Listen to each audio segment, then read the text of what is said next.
Construir uma casa é simples. Você precisa ter um lugar, né? Ter um terreno, um lote, contratar mão de obra, comprar o material, colocar os tijolos, né? Os blocos. Eu não sei de que lugar do Brasil que você está me assistindo. Por aqui a gente chama de tijolo, aquele tijolo cerâmico. Tem alguns lugares que chama de bloco. Nós até temos o bloco aqui, mas é o bloco cimentício. Colocar o tijolo, o bloco ali em cima um do outro, adicionar cimento, areia, né? Às vezes brita, pedra, água, misturar e pronto. Construiu uma casa, né? É, falando de jeito até parece que é simples, né? Você concorda? Mas pode até ser simples, só que não é fácil. Para você sair da etapa de encontrar o terreno até a fase de pintura da casa, é uma jornada. Você vai precisar dar vários passos. Principalmente se você não tiver recursos próprios para construir a casa. E se você não tiver recurso quase nenhum, ou nenhum então, complica mais ainda, né? Mas tem um jeito, tá? Tem um jeito de construir uma casa mesmo sem entrada, mesmo sem recursos. E hoje nós vamos falar dos 3 primeiros passos para se construir uma casa desse jeito, descapitalizado. Tem até um provérbio chinês, pelo menos me disseram que é chinês, que fala o seguinte: uma caminhada de 1000 léguas, ela começa sempre com o primeiro passo. Nós adotamos aqui no Brasil o sistema métrico, né? Então a gente não ouve muito falar de légua. Mas uma légua ela é o equivalente a quase 5 quilômetros, dá 4,8, 4,82 quilômetros mais ou menos. Então pensa o seguinte, né? 1000 léguas dariam aproximadamente 5.000 quilômetros. Traduzindo esse provérbio chinês supostamente para o português, né, para o nosso sistema métrico, esse provérbio ficaria o seguinte: uma jornada de 5.000 quilômetros começa sempre com o primeiro passo. Os primeiros passos são os mais importantes da nossa vida em qualquer situação. Mesmo para quem tem como destino uma jornada de 5.000 quilômetros. E não importa se a pessoa vai a pé, se a pessoa vai de bicicleta, se a pessoa vai de carro, se vai de avião, se vai de navio. Mesmo que você use um meio de transporte diferente que os próprios pés para percorrer todo esse caminho, para chegar no carro, por exemplo, para chegar na bicicleta ou para chegar no avião para você ir para essa jornada, você precisou ir caminhando. Tá? Você não saiu da sua cama direto para dentro de um avião em circunstâncias normais. Você precisou se deslocar até o carro ou até o ponto de ônibus com os próprios pés. Então, tem um jeito de fazer a sua jornada ficar mais fácil sim. Tem meios de transportes que farão com que você encurte muito a sua jornada de 5.000 quilômetros. Mas os primeiros passos, os mais importantes passos, você precisará dar por conta própria. E o primeiro passo, tá? O mais importante passo para construir uma casa descapitalizado é simular o financiamento adequado que irá te permitir comprar o lote e construir a casa como lhe for conveniente. E existe uma linha de financiamento muito pouco divulgada que te permite isso, que é a linha de financiamento aquisição de terreno e construção. Mas, Fernando, não é melhor, cara, fazer o projeto, olhar o lote antes de mexer com esse trem de financiamento? Não, porque esse trem de financiamento dá um trabalho danado. Eu escuto essa pergunta direto. Esse negócio de financiamento dá um trabalho danado. Trem geralmente é mineiro, né? E danado também está relacionado a mineiro que sou. Mas pessoas de vários lugares do Brasil, desde que eu comecei nessa minha jornada própria de incentivar a construção de imóveis, utilizando a linha de financiamento, aquisição de terreno e construção, ao contrário de comprar um imóvel pronto, ou seja, você pode construir a casa do seu jeito ou do jeito do seu cliente, nas mesmas condições de comprar um imóvel pronto, eu vou te dizer o seguinte: não é melhor fazer o projeto primeiro, não é melhor olhar o lote primeiro e não dá um trabalho danado, tá? Por que não é melhor fazer o projeto primeiro? Porque, primeiro, você precisa entender quanto é que o banco vai liberar de financiamento para você ou para o seu cliente, se você vai construir essa casa para alguém. E pelo mesmo motivo, você não vai olhar o lote ainda. Você não sabe quanto é que o banco vai liberar de financiamento. Tá? Então, como é que você já vai desenvolver projeto? Como é que você vai olhar o lote se você não entende quanto de recurso você terá disponível para comprar o lote para construir? E financiamento não dá um trabalho danado. Dá trabalho para quem não sabe fazer, como tudo na vida. Vindo aqui mais para o lado da construção, imagina o seguinte cenário. Pede para um engenheiro civil para tecer uma parede de tijolo. Pede para esse engenheiro ficar ali na obra empilhando tijolos um sobre o outro, empilhando blocos. Para esse engenheiro vai ser um trabalho fora de comum, ele não sabe como fazer isso. E pode até que ele consiga, né? Porque ele entende os princípios básicos do alinhamento, do prumo, mas vai demorar várias vezes mais do que um pedreiro para finalizar o assentamento dos tijolos. E muito provavelmente no final a parede vai ficar fora do alinhamento e fora do prumo. Tá? Agora, vamos imaginar o contrário. Pede para um pedreiro fazer o cálculo estrutural de uma obra. Ele não vai fazer os cálculos. Para ele, para o pedreiro, é muito difícil isso de entender a distribuição de carga entre os pilares, utilizando a viga ali e tal. É bem possível, tá, que ele até construa a casa dimensionando o aço, né, a ferragem, o traço do concreto, que ele coloque as vigas no lugar certo, que ele coloque os pilares no lugar certo, e tudo isso sem acompanhamento de engenheiro. E é bem possível, inclusive, que o serviço fique bem feito. Tá? É bem possível isso. Mas óbvio que não é um recomendado você pedir um pedreiro para dimensionar as estruturas de uma casa, né? Não desmerecendo o pedreiro, obviamente, mas cada um no seu quadrado. E esse pedreiro, se ele conseguir fazer esse dimensionamento, ele só conseguirá fazer isso pela experiência profissional dele de anos. Tá? De anos e anos construindo, vendo projetos estruturais, entendendo como os projetos funcionam, entendendo naquela situação ali qual é a largura do pilar, qual é a dimensão do aço, qual é a bitola do aço que se utiliza, né? E aí, por semelhança, por observar ali vários casos, ele consegue, né, aplicar aquilo que ele viu ao longo dos anos e executar a sua obra com qualidade. Mas não é o recomendado, não é o ideal. O recomendado é, para fazer cálculo estrutural, chama um engenheiro. Então, se um engenheiro, inclusive, quiser assentar tijolo, ele precisa aprender a assentar tijolo com alguém para se tornar bom nisso. Assim como o pedreiro. Se ele quiser dimensionar a carga, né, dimensionar aço, dimensionar os cálculos estruturais de uma obra, ele precisa aprender tecnicamente como se faz isso para não correr risco.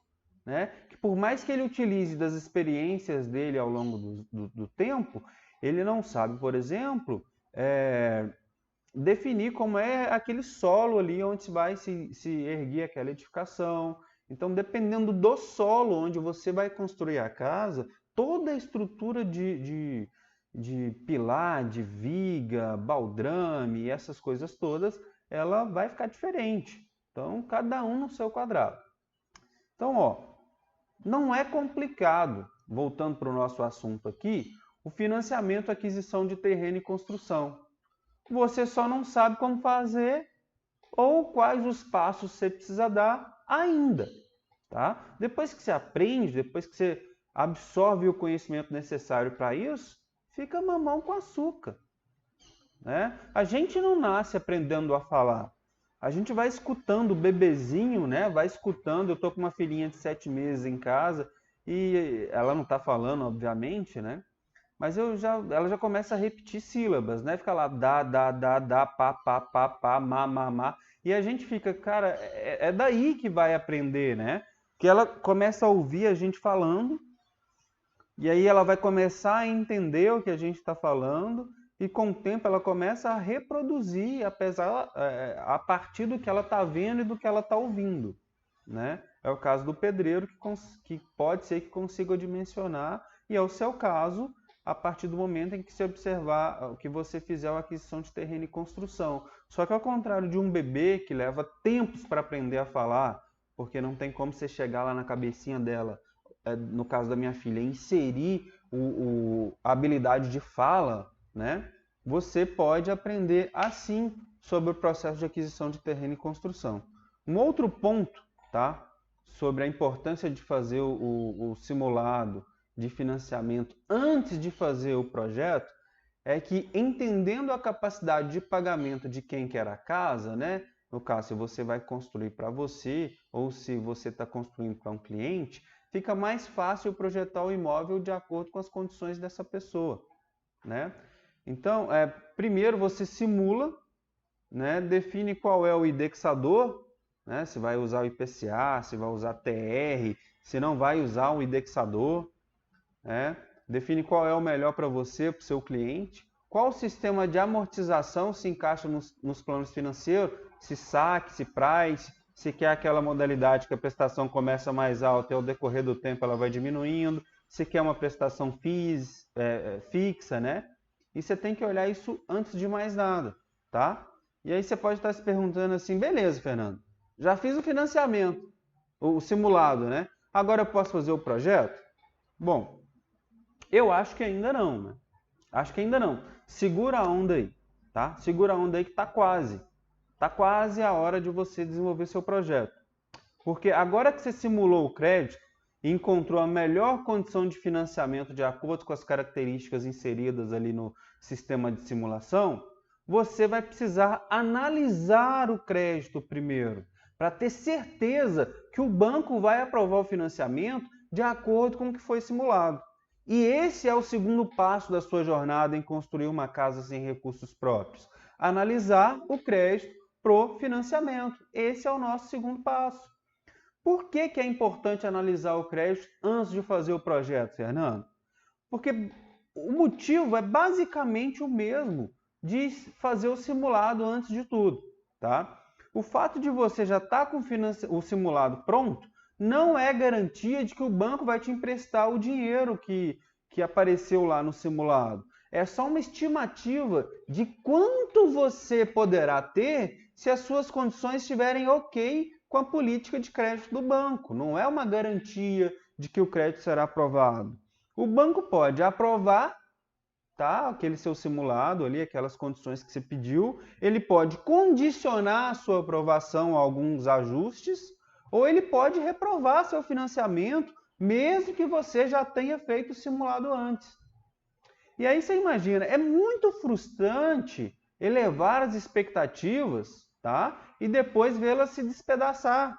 Aí você imagina, você projeta uma casa gigantesca, né? Com área de piscina enorme, área de churrasco para 100 pessoas, não sei quantas suítes na casa. E aí com o projeto prontinho, já elabora o 3D para mostrar para o cliente ali e tal, porque no simulado já te deu ali uma estimativa de crédito para aquele cliente, então você já faz o projeto de acordo, porque você só simulou, né? E aí o banco vira e fala que só pode te liberar recurso suficiente, tá? Mesmo que no simulado tenha dado um valor mais alto de financiamento, você só tem recurso suficiente para fazer uma casa de 3 quartos com uma suíte, e antes você já tinha projetado e apresentado um projeto para o cliente de, sei lá, 5 suítes numa casa.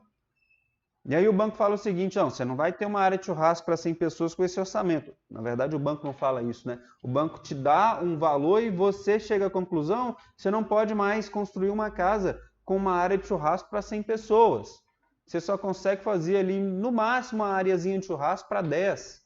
E que se quiser, não vai ter uma área de piscina olímpica, vai ter uma piscininha de fibra, se quiser.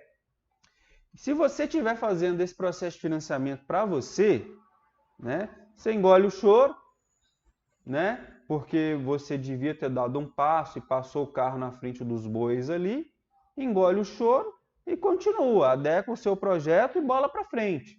Mas se você estiver construindo para um cliente, como é que você vai explicar para o cliente que elevou as expectativas dele lá para a lua e que arrependidamente, eu nem sei se essa palavra existe, você vai precisar destruir essas expectativas porque não terão orçamento para a obra que você já desenvolveu ali num projeto.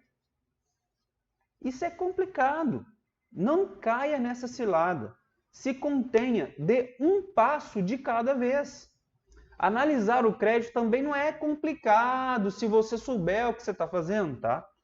Você não precisa inventar documentos, você não precisa ir no contador para fazer um monte de coisa e tal. Você só precisa organizar os documentos que você já tem, que o seu cliente já tem ali. Tá? Documentos necessários de acordo com o perfil. Como, por exemplo, se você ou o seu cliente é um trabalhador formal, né? Quem trabalha com carteira assinada, servidor público, empresário, tem renda mensal definida. Né? Por exemplo, trabalha numa empresa privada, né? Ou numa empresa pública, ou se tem a própria empresa e faz retirada pro labore mensal, se trabalha para o governo, se trabalha para o judiciário, se trabalha para o legislativo, servidor público, né? Você ou seu cliente é um trabalhador de renda formal. Mas existe uma grande parcela de brasileiros, né? Existe também pessoas de renda informal. O que é isso? São as pessoas autônomas, ou seja, os advogados que trabalham por conta, os médicos plantonistas, os pedreiros, os vendedores comissionados, né? Aqueles vendedores ambulantes, talvez. Várias outras pessoas que fazem bicos ou que trabalham assim por demanda, sabe? Tem empregos sazonais. Esses são os trabalhadores de renda informal, tá? Então, são exigidos documentos distintos que precisam ser apresentados se você tiver renda formal e outros documentos se você tiver renda informal, tá? Para saber quais documentos você precisa para analisar seu crédito, de acordo com a sua necessidade, com a sua situação ou a situação do seu cliente, você pode acessar o site da Caixa, que é caixa.gov.br. Você também pode procurar um correspondente bancário da Caixa. Se você não conhecer um, é só dar um Google aí, pesquisa correspondente bancário da Caixa, que o Google filtra ali os correspondentes mais próximos da sua região. Ou você pode também ir numa agência da Caixa, tá? E aí você vai saber quais os documentos, monta ali um dossiê, manda para o banco, e aí o banco vai te dizer se seu crédito foi aprovado. Aprovou o crédito? Então agora você já pode dar o terceiro passo, que é finalmente projetar a casa. Mas Fernando, eu vou projetar a casa antes de procurar o lote? Sim, você vai projetar a casa antes de procurar o lote. Porque dependendo do jeito que você ou seu cliente quiser a casa, o perfil do terreno, do terreno que você vai procurar, né? Ele pode fazer com que você gaste muito mais ou muito menos, tá? Com a fundação, por exemplo. Então, se você quiser uma casa baixa, uma casa terra, num terreno mais plano, e você encontra um terreno caído para o fundo, você vai ter que fazer um arrimo aqui e encher isso tudo de terra para deixar o terreno plano. Agora, se você quiser uma casa mais alta, alguma coisa nesse sentido, bom, é melhor você encontrar um terreno que tem um declive, né? Que daí você vai construir a casa aqui, vai ter uma visão panorâmica de tudo. Então, primeiro você desenvolve o projeto e depois você vai procurar o terreno, tá? Para você, economizar na obra ali, no orçamento e colocar o dinheiro onde realmente faz sentido. Então, logo que tiver seu crédito analisado, que o crédito for aprovado, você vai procurar um arquiteto, tá? Nós estamos no terceiro passo, que é desenvolver o projeto, e você vai dizer para o arquiteto o que é importante na casa, tá? Como é que você quer a sua casa? Você quer com quantos quartos? O que você sonha? O que você projetou de casa? O que seu cliente te disse? Se você está construindo para o cliente, você vai fazer essa reunião. Você, o arquiteto e o cliente. E aí, leva exemplos, tá? Leva fotos, recorte de revista, site, leva tudo visual que você puder para mostrar para o arquiteto. Mas não esqueça de uma coisa mais importante desse terceiro passo.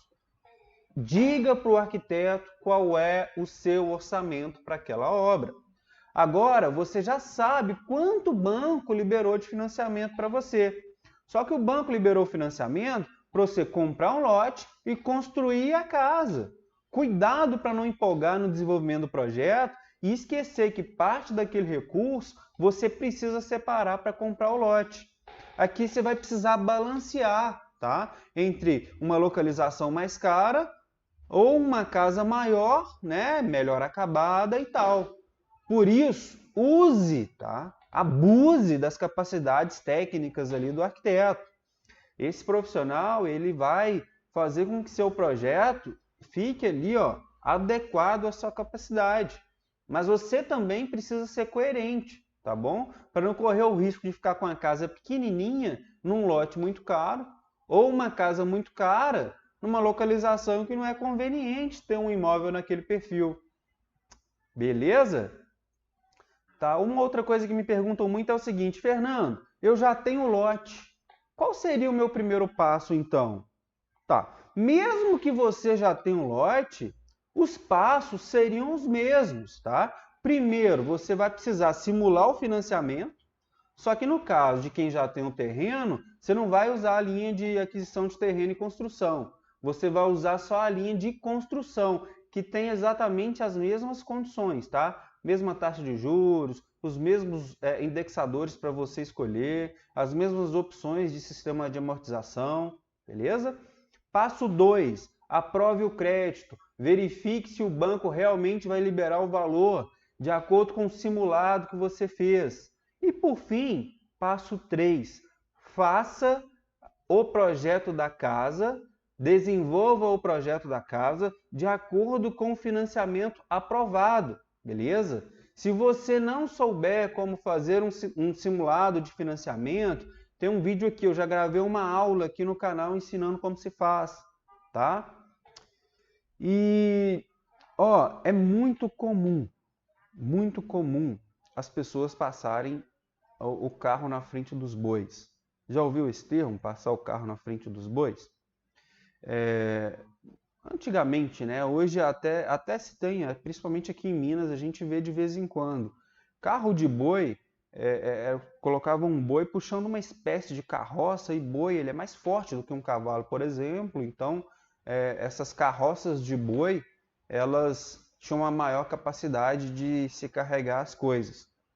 Mas o boi só conseguia puxar essa carroça. Se essa carroça estivesse na frente dele, ele não consegue empurrar.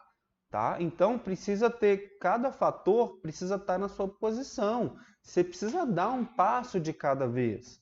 Tá? Você não pode esquecer que uma caminhada de 1000 léguas, ela começa sempre com um único passo. E que apesar do primeiro passo ser o mais importante, é preciso continuar caminhando para chegar no destino. Tá? Você precisa dar o primeiro passo, que é o mais importante, mas precisa dar o segundo, dar o terceiro, dar o quarto. Não adianta você dar o primeiro passo e querer dar um pulo lá para o quinto já de uma vez. Tudo tem o tempo certo, tudo tem a hora certa. Porque se você queimar os passos, queimar etapas, as chances de você se complicar, elas são muito grandes. As chances de um engenheiro construir uma parede torta, uma parede fora do prumo, se ele assentou os tijolos, é muito grande. O engenheiro ele precisa fazer cálculo estrutural. E um pedreiro precisa construir uma parede, tecer os tijolos. Cada um precisa estar no seu quadrado. Se um engenheiro quiser assentar tijolos, ele precisa entrar num processo. Ele precisa dar um passo de cada vez. Tá certo? Dê um passo de cada vez para não se complicar. Mas continue caminhando. Não dá só o primeiro passo e para. Ah, Fernando, eu dei o primeiro passo, simulei, dei o segundo passo, aprovei o crédito, não consegui ter meu crédito aprovado. O que eu faço? Existem várias coisas que você pode fazer. Geralmente, o motivo de não ter o crédito aprovado é que você já tem comprometimento financeiro, ou seja, o banco ele só pode te liberar um financiamento cuja prestação corresponda no máximo a 30% da sua renda. Então, se você tem outros financiamentos, esses outros financiamentos ou empréstimos podem estar comprometendo a sua renda. Então, primeiro, você precisa liquidar esses outros empréstimos, você precisa aumentar a sua margem para que os 30% da sua renda sejam únicos e exclusivos para o financiamento habitacional. Que isso precisa ser o seu objetivo, isso precisa ser o seu foco. Um outro motivo, tá, muito comum de fazer com que as pessoas não tenham o crédito aprovado é quando as pessoas elas têm um score muito baixo. Score é uma métrica é uma análise estatística, na verdade, uma mensuração se você é um bom pagador ou não. Então, quando você paga suas contas em dia, tá? Quando você paga suas contas em dia, a tendência é que seu score aumente. Toda vez que você paga uma conta na data certa, você ganha uma pontuaçãozinha lá. O acúmulo de pontos, que pode chegar no máximo a 1000, faz com que os bancos tenham maior, faz com que os bancos, na verdade, consigam te emprestar os recursos que você precise. Porque eles entendem que você será um bom pagador, que as chances de você não pagar o seu empréstimo, de pagar a sua prestação, é pequena. Por quê? Porque você tem o costume de pagar suas contas em dia. Agora, existem pessoas que não têm nenhum tipo de conta no nome. Não tem cartão de crédito, não tem uma conta de água, não tem uma conta de luz, não tem uma conta de telefone, não tem uma internet, não tem nenhuma espécie de conta no nome. E às vezes as pessoas até se orgulham disso. Mas o score para essas pessoas é baixíssimo. Mas por quê, Fernando? Mas porque o banco, o Serasa, que é quem administra, né, esse score é da Serasa, ele não consegue mensurar se essa pessoa é ou não um bom pagador. Então, se o banco não sabe, se a Serasa não consegue entender se essa pessoa é um bom ou não pagador porque ela não tem conta, então ela não paga contas, o score vai ficar baixo. Lembra que eu disse aqui, isso é uma coisa minha, tá? Você não vai entrar lá no site do Serasa, o Serasa não vai estar escrito lá. Toda vez que você paga uma conta, você ganha um ponto. Aí daqui a pouco tem gente lá no Serasa pesquisando quantos pontos eu ganho no meu score quando eu pago uma conta de luz. Não tem isso. É uma forma que eu encontrei aqui de exemplificar, tá? Mas basicamente o princípio é esse. Então, a pessoa que não tem conta nenhuma, ela não consegue ser pontuada, portanto, ela não vai ter um score alto. E a probabilidade de ela não ter o crédito aprovado também é alto, tá? E aí, Fernando, como é que eu resolvo isso? Bom, primeiro ponto é pagando contas em dia. Comece a pagar suas contas em dia. O terceiro ponto é que a Caixa, por exemplo, ela preza mais pelas próprias métricas de avaliação, pelas próprias métricas de identificar se aquela pessoa é ou não uma boa pagadora, do que métricas externas como o score, tá? Então, se você não tem um relacionamento com a Caixa vai usar outros sistemas disponíveis no mercado para identificar se você é um bom pagador ou não. Agora, se você tem um relacionamento com a Caixa, o seu relacionamento com a Caixa, ele vai ser levado em consideração mais do que os sistemas externos de pontuação, de score. Tá? Então, seu crédito não foi aprovado, se você não tem um relacionamento com a Caixa e você quer ter seu crédito aprovado, eu recomendo que você corre lá, abre uma conta corrente na Caixa e comece a movimentar essa conta corrente. Tá? Coloque as suas contas em débito automático. Se você tem seus salários, às vezes é um servidor público, transfere o seu salário para a Caixa, faz uma portabilidade de salário para a Caixa. Movimente, faz da Caixa o seu banco principal. Porque daí a própria Caixa, o sistema de avaliação da Caixa, ele vai começar a entender como é que você se comporta como cliente. E vai prezar por isso, vai levar em consideração o seu relacionamento com o banco na hora de avaliar o crédito. Você não precisa ter um relacionamento com a Caixa para avaliar o seu crédito. Mas se você tiver um relacionamento com a Caixa, as chances do seu crédito ser aprovado são bem maiores. Claro que o seu relacionamento tem que ser bom. Se você está usando cheque especial, se você deixa cheque voltar sem fundo na sua conta, se você não paga as faturas do cartão de crédito em dia, as chances são que a Caixa não empreste, não aprove o seu financiamento habitacional, porque ela já verificou que você pode ser que dê trabalho para pagar as suas prestações, pelo menos dê trabalho para pagar as prestações em dia. Tá certo? Se você tiver alguma dúvida, tá? Comenta aqui que eu farei o meu melhor para responder você. E se você ainda não participa do nosso canal no Telegram, o canal Eu Construindo, eu recomendo muito que você participe. Sempre que tem novidade, o pessoal lá no canal são os primeiros a saber. E usando um outro ditado popular, já ouviu esse? Quem vai na frente bebe água limpa? Pois é, se você não sabe, por exemplo, o que é o Telegram é um aplicativo de mensagens tipo WhatsApp, tá? Só que ele é mais seguro e mais prático. E então, se você não tiver instalado aí no seu smartphone, é só baixar na Apple Store ou no Google Play e depois que você baixar e instalar, você vai lá no Telegram e pesquisa pelo nome do nosso canal Eu Construindo. É completamente gratuito, você não paga nada para entrar lá, da mesma forma como você não está pagando nada para assistir isso que eu estou te passando aqui, que são os 3 primeiros passos para construir uma casa sem entrada, tá bom? E eu vou ficando por aqui hoje.